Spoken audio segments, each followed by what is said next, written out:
The other thing that this book talked about is that a lot of the pressure we put on ourselves as, let's just say business leaders. If you're in sales, you're a business leader. If you're a parent, you're a leader. And if you're in management, leadership, which most people listening to this right now are. And what he said is the only true way that you can measure yourself is not looking forward on numbers or goals or things you put out there, because there's a lot of things that's going to happen between now and 3 years or 5 years. The only true way for you to measure yourself is to look backwards. And number one, remind yourself of all the successes that you've had. Here is your daily dose of the Ultimate Sales Machine coming to you from the new edition. Visit ultimatesalesmachine.com to get your copy or multiple copies. I am your host, Amanda Holmes, CEO of Chet Holmes International. What you're about to learn has assisted 250,000 businesses to generate billions of dollars, working faster, better, smarter. Welcome, everybody, to the CEO Mastery Call, and I am so happy to have Gene McNaughton here. If you were unfamiliar with Gene, I don't know how you could be. He's been around our world for, over a decade, obviously, because you worked closely with my father. That would be 19 years, by the way. Oh my gosh, that's so good. So for those of you that don't know Gene, I found out about Gene the way that he explained when he was working with, I'm looking for a Gateway. When he was working with Gateway, whenever a company would start to falter or not produce what it needed to produce, they would send in Gene, because Gene was like the Superman. It would just come in, ship it all, put it all in together, and then it would grow in sales and they would all be amazed. And he felt like he was being somehow, like penalized for all the great success, punished because he just kept being put into these situations where it was so difficult and yet you managed to succeed. And that's where you get those reps in.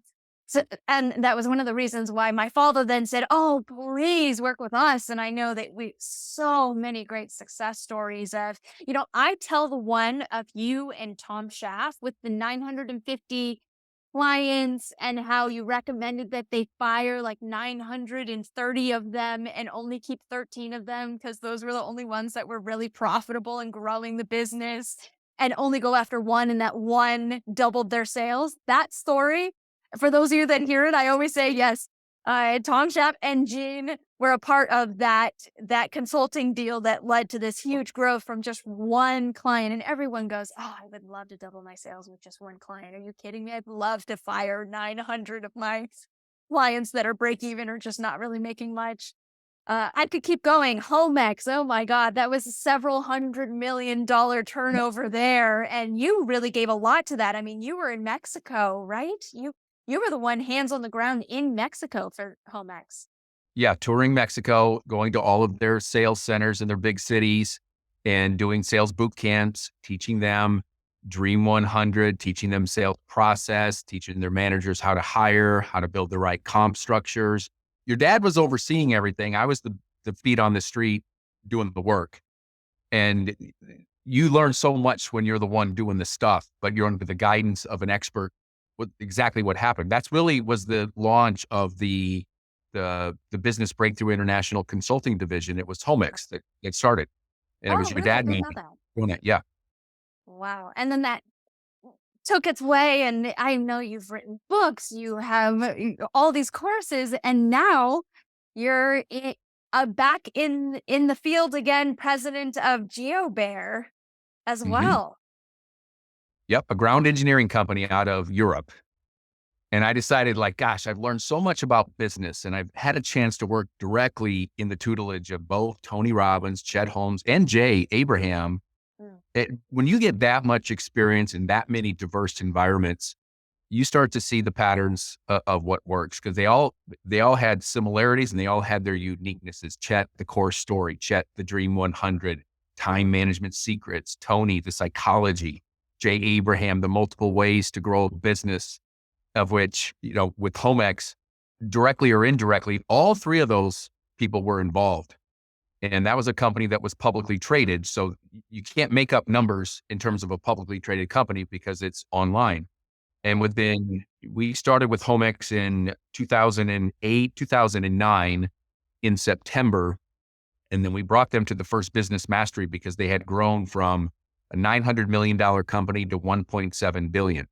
Now, mind you, you got to understand they were selling the same products, homes in the same markets, all over Mexico against the same competitors. No changes in the economy, no changes in the broader economic terms. They outsold, outmarketed, and outmanaged everybody. And that became the signature story that then at that first business mastery, and I talked through that story, and we had this lineup of people with their business cards. I need to talk to you. I need to talk to you. And Chet said, "You're the president of our consulting division. Congratulations." And I'm like, "Okay, great." And Carrie Warburg, I know you're friends with Carrie Warburg. She was in that group. Oh. And I'm sure you've talked about what she's done with Earthkind, her company. Shoot, they were Impressive. 800,000 when we took them over. And I know they're well over, 20, 30, 40 million now. They have sold 60 million of those pouches that everyone said, no way can you do an all natural rodent repellent. And she said, watch me. So yeah, so many great stories. Oh, But today we're talking about something a little different, which I love that you're bringing this to the fold. Well, this is mental health. This is Mental Health Awareness Month. And, I as I really started thinking about it, I always thought mental health issues were reserved for those people I live in Southern California, the people that are in the tents, on the streets, living in campers that were walking around saying crazy things. And, in hindsight, I know what it's like to lose a parent. Very devastating scenario. I know what it's like to lose sisters to cancer, two sisters to cancer, losing my mom to cancer, losing my dad really over a broken heart. He was married to my mom for 65 years and just decided he wanted to go. I get emotional talking about it. I know what it's like to go through divorce. I know what it's like to be in a very difficult financial situation with somebody that you loved and trusted explicitly to manage your money, only to find out in hindsight that they weren't managing your money. They were planning their getaway and didn't pay the taxes and kept the money. And I had to dig my way out of that. Wow. I know what it's like to start something that doesn't work. I've been through a lot of experiences. If you see anybody online, you see their Facebook reality, which is not all the highlight reel of their life, but really, understanding that mental health is a real thing. And here's why I say that.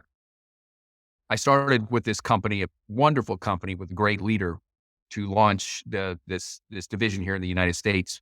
And I, with my optimistic viewpoints and I can do anything. And, in working with your dad, we consulted, in the trenches for more than 6 months. So at least a minimum of a 6-month relationship over 100 companies. And then after his passing, I moved on and just were able to get clients myself and consulted another 59 companies, all of which were successful. No complaints. Nobody didn't grow. Nobody didn't feel like they didn't got their money's worth. So all these great highlight reels, yet I started to find myself being less happy. And especially as I'm building this company, and, anybody who says, being an entrepreneur, launching a company is fun and it's amazing. Well, that might be their highlight reel. But if you're launching a real company, if you just win, I suppose that could be great. But the reality is it's freaking hard. And especially when you're going into an industry that you know nothing about, in a very technical industry that I'm in. They always say that you should always be the dumbest person in the room because you learn the most. And I'm like, I don't argue that, but when you are that person over time, it gets pretty hard. When I'm talking to people with doctorate degrees in soil engineering and they're arguing and come to me for a decision, and I have to use my best techniques. Well, let's which one has most risk? Which one has the least risk? What do you think? But eventually you got to make a decision. But here's the moral to the story. I had put so much pressure on myself saying, we got to do $1 million our first year. Then we're going to double that to 2. Then we're going to double that to 4. And that psychology worked for me. And it did well in most cases in business, even back to the gateway days, mindset. But I went through a period for over a year where it wasn't working as fast as what I thought. And I started thinking, okay, well, we're going to shift. We're going to do this. We're going to shift. We're going to do that. We're going to add this element. And it felt like the harder I worked, the tougher it got. Your dad used to say the harder it gets, the tougher I get, and I get the result. And I had that mindset. It was wired into my head until, got to a point where I wasn't sleeping. It got to a point where I was rarely present with my kids or Jennifer or friends. I could be sitting in the car and Jennifer telling me something really important and we're no radio on. And she'd be talking for like 3 minutes. And I'd say, can you just repeat everything you said? And she's like, what is wrong with you? And I'm like, I don't know. Cause I couldn't stop thinking about this business and laying awake at night with thought after thought after thought after thought of basically saying, well, what if this doesn't work? Well, maybe you're a fraud. Imposter syndrome. I know you've talked about that on this podcast. I started having these thoughts and I couldn't figure out how to get out of my head. And I think we all know how important sleep is. And when you can't sleep and then your brain is spinning and then you start stressing out that you're not getting sleep. And then you say, if I don't get sleep, I'm going to have a crappy day. I mean, just think about how it manifests itself. Yeah. I started having this, whatever you call it, anxiety. Really, I was starting to read some stuff about mental health. And do you ever experience this? Yes. Do you experience this? Yes. Oh my God. Yes, yes, yes, yes. And I'm like, there might be something going on here. And Jennifer is a nurse. And I finally confided in her. I'm like, there's just something not right. I cannot stop thinking about this. And it's not, and I was passionate, but these were, what if it doesn't? They were moving away from thoughts. So her natural inclination is, let's go see a doctor. So I did. And the doctor said, I'll give you some medication for it. And I'm not a medication type of guy. I'm 5 years sober. I don't drink alcohol, try to live a good, clean life. And so I tried it. And about 4 days later, that was absolutely positively not the answer for me. I just was not going to do that. It just didn't work. And I just knew there was something not right. I struggled being happy. I struggled laughing. I struggled watching a movie without having to look at my phone and wonder if something was going wrong or sideways, and realized that I had a problem. And then there was a trigger event, which was a good friend of mine that I've known since I was in kindergarten suddenly died, same age as me. And one thing I realized about that death was that everybody else in my family close to me that had died, there was an illness. There was, time to like, oh my gosh, what's going to happen if they don't make it? But there was time to get affairs in order, say your goodbyes, tell them you love them, and move on. And this was a case where that didn't happen. And that was like a trigger point of like, something's not right. My brain was just not thinking the way that it should. And Tommy Schaff, who you mentioned earlier, had given me a book for my birthday. And he said, this book will change your life. It's one of the best ones ever. And I got the book, but I hadn't read it.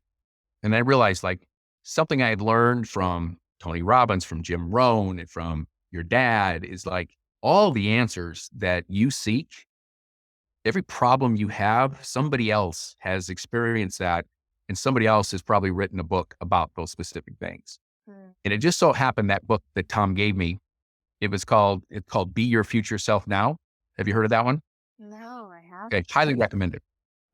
But it's written by a guy that is a professional at studying mental health, but for high performers. We think mental health issues are just reserved for those other people, not us entrepreneurs, not us salespeople, not us business leaders, because we can get through anything. And I started reading this book and going through this checklist. I'm like, I'm experiencing some of those same things. And the book goes on to say that entrepreneurs, business leaders have higher rates of suicide. They have higher rates of alcoholism and drug abuse. They have higher rates of divorce than just regular people. And it dawned on me like there's something in here. So I continued to read that book. And I have a data point for you because you were saying all of these things. I just have to drop one that the average CEO lives 5 years less than the average human being. Very interesting. Now, what would be the draw into that? Maybe happiness, maybe stress management. Yeah. Here's one thing about stress is when you're an achiever, stress is just part of the game. Stress is not a surprise. You learn to manage through it. Yep. And That's what I had always done throughout my career. I can work through it. I can be present, be a good dad, be a good husband. And I was at a point, 12, 15 months ago where all those things I knew weren't working until I started learning how to think different. And if you want to talk about some of the things I've learned on Yes, this please. situation, and if somebody out there that's listening right now and I'm describing anything it is that you may be experiencing, then maybe this can help you. What this book, Be Your Future Self Now, is about understanding some of the same things you just said. Why is it that high performers, high achievers have some negative patterns in what the data says, such as dying earlier? And again, going back to the suicide, drug addiction, alcohol, divorce, all those things. And a lot of it is the amount of internal pressure that we tend to put on ourselves. Now, this isn't necessarily external pressure of somebody that's your boss or a board of directors, although their job is to get a return on their investment and push whoever their business leader is to perform more. We get that. And whether you're on the board or you're under a board or you're a sales leader working for a bigger sales leader, that's their job, is to get the most out of you. So not denying that that's how business goes. But the internal pressure that I put on myself to create something super fast, and because I've always been able to do that. Well, this time it wasn't working. It wasn't going as fast. When you start a business, you all got to put together a business plan. And part of business planning is you've got to have a forecast, a 1 year, a 3 year, a 5 year at minimum. You got to have a plan. But the truth is, if you don't have any type of data of which to look at that is relevant data, now, I could look at data from other countries. I could look at data in China. I could look at data all over Europe, which is where this company was from. But they had been in that market in the European market for more than 20 years. So their marketing data was not truly realistic to really what could happen when you're brand new with a brand nobody's ever heard of. Different situation. So I thought, you know what? I'm Gene McNaughton. We can probably get close to that because of all these, things I had in my head. And it didn't go as fast. And it began to be frustrating. And the more frustrated I got, the more hours I put in, the more intensity I put in. A little bit later, working during the day, maybe get some family time, some exercise, back on the computer, 8, 9, 10 o'clock at night. And I'm not denying that we have to work hard and we have to grind, whatever you believe about that word. But grinding is saying you continue to go until you get the outcome. But when that becomes unhealthy, physically and mentally and emotionally, you've got to know when to take a break or shift your psychology. What this book, Be Your Future Self Now, taught me was like, here was my pattern. Every year, as you probably know, Amanda, or anybody that's studied my work, first, end of the year, beginning of the year, I get a new journal. I write out all my goals for that year: money, career, finance, health, relationship, vacations, things I wanted to buy, or certain net worth things I wanted to accomplish. And then I would go hard for that year and then look at it and say, wow, look at all these things I did. Let's start over next year. And, Tony says this, what is it? We can do more in a year. Most people expect it, what they can do in 30 days. It never happens, but over a year, we can get a lot of things done. But I never thought further than the year, even though I've been to seminars that talk about that. And he said, what about 20 years from now? Like, if you really start to get clear on your ideal self 20 years from now, and if you're driving right now, I mean, it's easy to think about this. It doesn't mean you have to, commit with blood that you're going to do these things. But when you look out 20 years and you think about what's really important, this is where my buddy passing away, all these things came together, was that all these things he did, he was a good guy, and, he suffered from some alcohol issues and so forth. But at that funeral, seeing all the people show up, and we were in a tiny town in the middle of Iowa called Ottawa, Iowa. It's not easy to get to, no matter where you live. It's way out there. And the number of people that showed up and the number of great stories that were talked about, and talking to his mom and his cousins and his aunts and uncles, and, really realizing how many people love this guy, and also realizing that, what really matters. Nobody was saying, yeah, I remember when he got that promotion. I remember when he bought that fancy. Nobody talked about that fancy car or the watch he was wearing. No, but not even mentioned. It was all about his his essence and his friendliness and how he could make people laugh and how everybody liked this guy. He was a good guy. It was very fun to be around. And I was like, I am like putting my mental being on the line on this one situation being successful. And yes, that has served me in the past to create some pretty big things, but I realized it was becoming unhealthy. But once I started thinking 20 years out, what really matters 20 years out? I'm 55, so I'd be 75 in 20 years. And I started thinking about, well, I certainly want to be healthy. I want to be able to have energy to play with grandkids. I think I want to coach sport. Every one of my kids, I've coached their baseball team, basketball, football teams up until they were like fourth or fifth grade. But I love that. So I need to have the energy to do that. And I also said, look, I got to have some financial numbers put together so I can go, because I don't ever see myself stopping working. I know that at that stage, I'll still be speaking. I'll still be out consulting, advising, mentoring, coaching, whatever that may shape into. But I love to teach like you do, Amanda, and probably many people listening right now, sharing my experiences, sharing my failures so others don't go through the pain that I went through. I know that I want to be married to somebody I love. I know I want to live where I want to live or multiple places, depending on the seasons. And once I started getting really clear about 20 years out and then kind of reverse engineering it, I thought, God, this weight of the world went off my shoulders because I had time. And as I looked at it that way, instead of a year being this long period of time, 12 months to get these things done, the year now looks like the sprint. The month looks like a micro sprint. But once I got super clear and I kind of wrote some things out, and anybody can do this, it took this weight off my shoulders. And I thought, you know what? I'm going to do everything in my power for this company to be successful. And I believe it will. And in 20 years, is it going to matter? In 20 years, losing that deal, is it going to matter?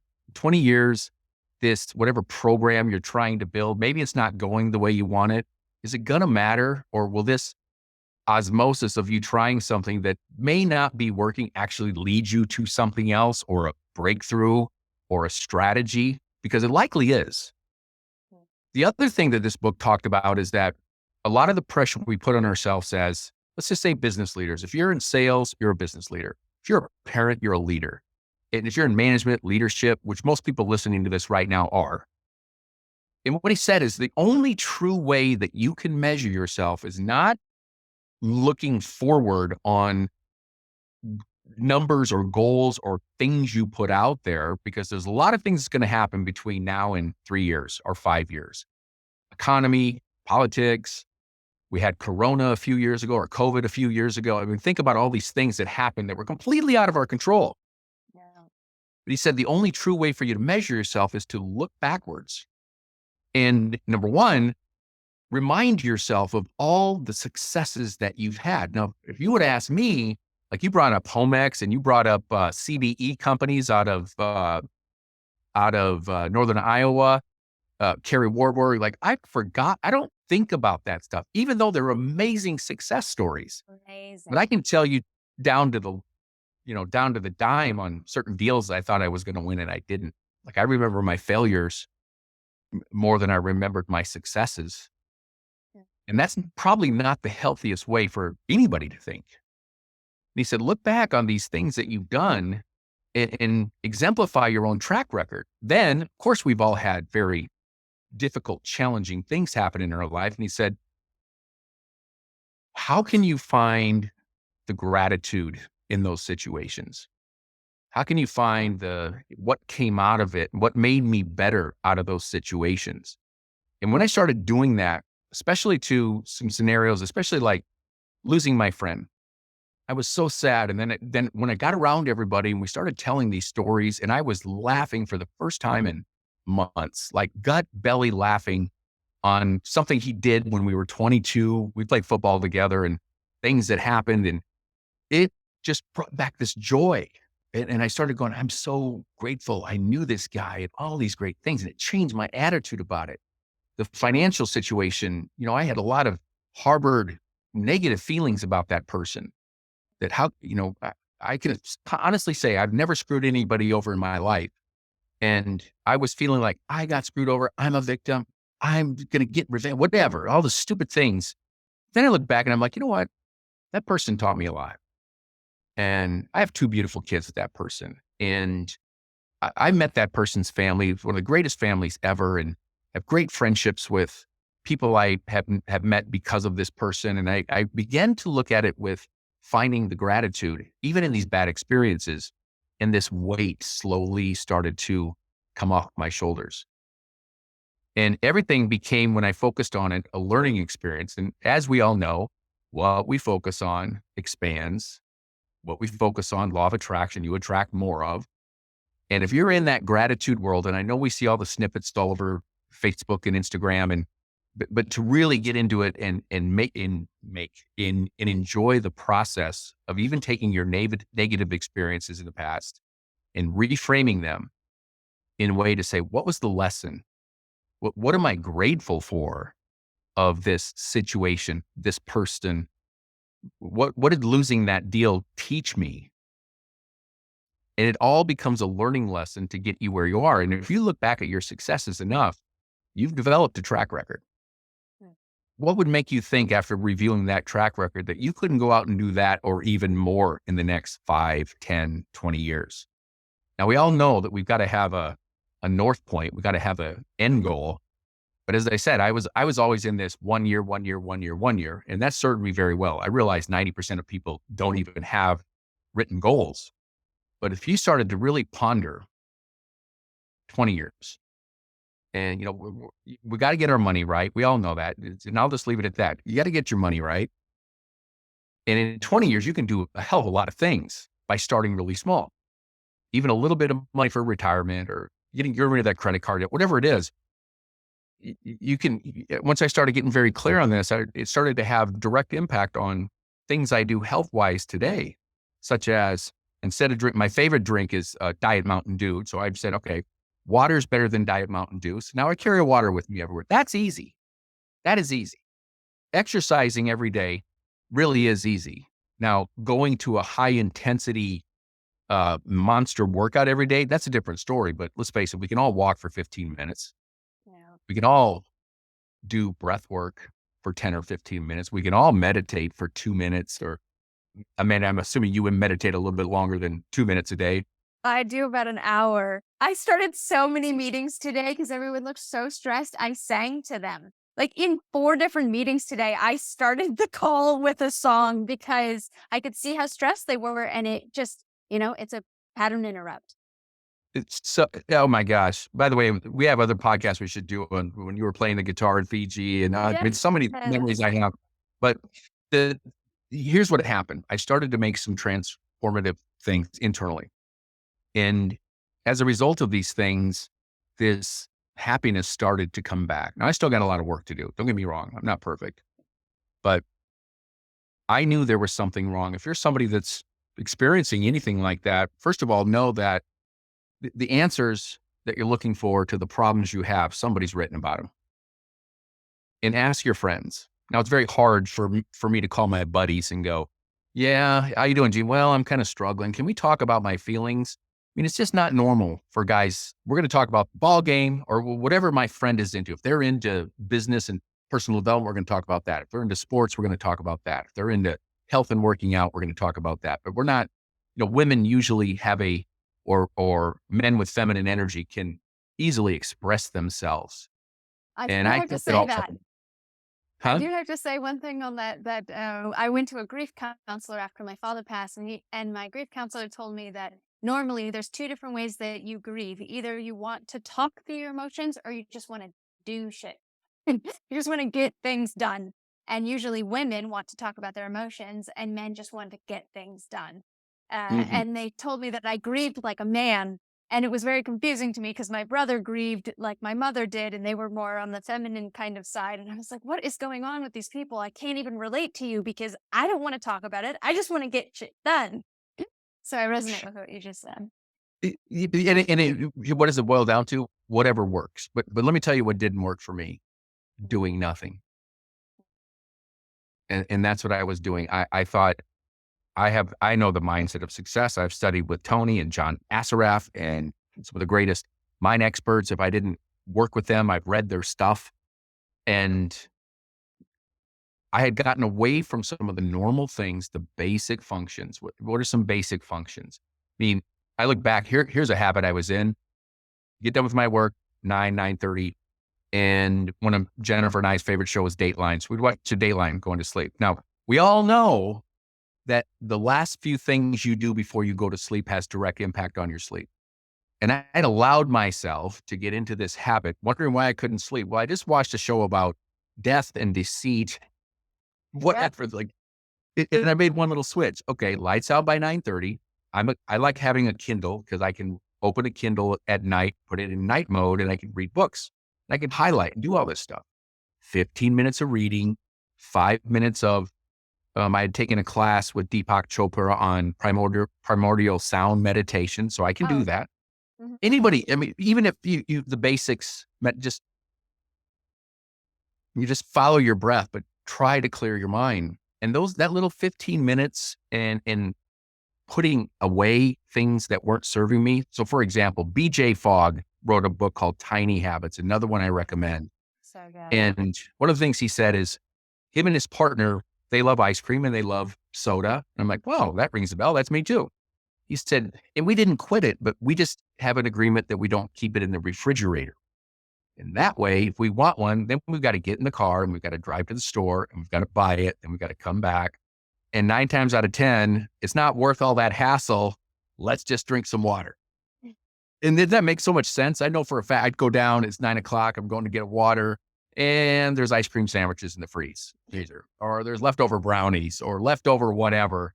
And it was just a disaster. These little habits that change. Morning routine, very simple morning routine. I have an app called Daily Stoic, Ryan Holiday, if you know who that Love is. him. Yeah. Yeah, and I think the app is like $30 a year. And every morning you get some prompts about what are the 3 things you want to do today? Where are your focuses? Is it, on a work day, it's different than a weekend. It's going to be family, exercise, healthy meal, whatever. It's 5 minutes. And when I was in that funk, all of these little habits, these are easy things to do, everybody, were gone. I just, via osmosis, just stopped doing the little things that I knew. And meditation is another great one. I don't know of anybody, Amanda, that's very successful that when you really study them, I don't know of any of them that don't meditate. Mhm. In I don't know whichever of any way of them they that, do. Yeah. whichever way they do. Ray Dalio was the one that reminded me. He does primordial sound meditation. Oh. And I'm like, shoot, I've got a mantra. I went to the seminar. I've had to go find my book. Oh, there it is. Om Sam Nama. I can do that for 5 minutes. That's mine. Om Sam Nama. I remember. Wow, I didn't even know that. How great. But it's application. And, Yeah. this is not a scripted podcast or anything. We're just talking, and hopefully whoever's listening, this helps you. If you're struggling, just think about some of the basics you can do. More water, lights out by, 9:30, 10. Satem Gali, another great new guy. I don't know if you've heard of him. He's just so good. He has this 3-2-1 method he uses. No food 3 hours before bed, no work 2 hours before bed, no phone or Facebook 1 hour before bed. How simple is that? So good. How simple. And I don't consider reading something in, what this personal development or enjoy reading the new version of Ultimate Sales Machine. I don't consider, if I'm putting something good in my brain, that's different than 93% of people scroll on Facebook or Instagram before they go to sleep, sabotaging their subconscious mind. I think it was Einstein or somebody said, let the last thing you do before you go to sleep is ask the universe or God what it is you want and plant those seeds in your subconscious mind. You know what I do before I go to bed, and I learned this from my guru, is she told me to say this prayer of like, while I sleep, grant myself permission to understand all the blockages that are stopping me from living a rich and full life. So when I wake up, I will have all the answers that I'm seeking. That is what I say before Ugh. I go to bed every night. Yeah. And these little things are like raindrops. So of good. rain. And We've anybody got can do so this many stuff. good ones too. This is Yes. good, Gene. what this is, I think the timing is right. It's Mental Health Awareness Month, and I think most of us, anybody listening to this podcast, is an achiever. Only achievers listening to podcasts and personal development stuff, and high achievers are listening to this one because you want to learn to double sales. You want to learn to, the Dream 100, all the great concepts that will stand the test of time. A lot of books have come and gone, but very, very rarely do you see a top 10 business book that this one's not on it. In fact, never. And in the meantime, let's make sure we're enjoying the journey, because if you have kids, in a blink of an eye, they could go from, you're reading books to them and putting them to bed to, I got my license, to I'm out of here. I'm moving out, going to college. It is a blink of an eye. Don't miss that stuff. Don't miss that time with the people you love, because in the end, that's what's going to matter. Not the deal, not the promotion, not the title, not the car or the watch. Those things are all nice. I think we all like those things. And in the end, it's not going to matter. In the end, what's going to matter are the people you love, the love you've given, the people you positively impacted. And if you can set your sights on that and work backwards, it's a pretty good feeling. I'm going to enjoy it. I'm going to enjoy every darn minute of this thing, and not let one thing get me so distracted that I can't enjoy the fruits of life. And there you have it with Gene McNaughton. This is so wonderful. I'm sure. So everybody that listened to this, what was your one takeaway that from what you heard from Gene that you actually think, oh yeah, I think I can implement that? And is there something else that you do that you think would be really valuable? You can make comments, whether you're listening, watching it online somewhere, or write us an email about it, because I want to hear. This has been such a refreshing topic from my weekly escapades. Good. And that's what, when we were talking about what we were going to talk about, I'm like, well, we can talk about all these great deals, and a lot of them are written about, or not in Chet's book, but they've been echoed over and over and over again. And I'll get on as many times as you want to talk through some of these clients that had really out of this world results with the integration of your dad's work. And, because reading about the Dream 100 makes all the sense in the world, until you are the person that is, okay, you got to write the letters. And what's the trinket? Who's going to stuff the envelopes? Who's going to put the stamps on it? How are we going to get it out? How am I going to be able to track if my sellers are doing the calling? You know what I mean? Knowing it is the first step. Doing it is the next one. And I know that you've got programs, Amanda, somebody can coach and hold people accountable. And I don't know if you still have that program where it's like, we're just going to bring our executives in and we're going to do it for you. We do that as well. Yep. Those are the ones that get working with your dad and me was majorly expensive. Like Carrie Warburg, that was a monster investment for her. And she said, I know it's going to be worth it. And she had the faith. And I'm not trying to pitch anything. I'm doing my own thing here. I'm not trying to pitch Amanda's stuff, but I was there, and I have the real life experience of she did it. But the Dream 100 for Carrie Warburg, she was selling her mouse pouches out of, I think, vans of people going to small town in Minnesota, South Dakota, and Iowa. And I'm like, why isn't this in Home Depot? Why isn't this in, what's the other hardware store? Lowe's, Home Depot. She's in Walmart. She's in Target. Well, there was a point where she wasn't in any of them. Yeah. So we got the core story. We built the brochure. Then we figured out it was Lowe's we were going after first. So we started making the calls, myself included, writing the letters. And they said, oh yeah, we're all decentralized. You got to go to every single store individually. Now imagine that. Yeah. And then we had the idea is like, we don't need to send them some special gift. Let's send them the mouse pouch. Let's send them the actual thing and say, if you got mice, put this in your house. If it works, call me. It was that simple. Oh, I love that. That one. And then it just became this over time snowball from a business leader in Carrie that knew she had something to give to the world, and she had the discipline to keep going. And the rest is history. I love watching her. Gosh, she was with President Obama, like called for the Executive Council of Entrepreneurs. Like, holy moly, this is a farm girl from North Dakota.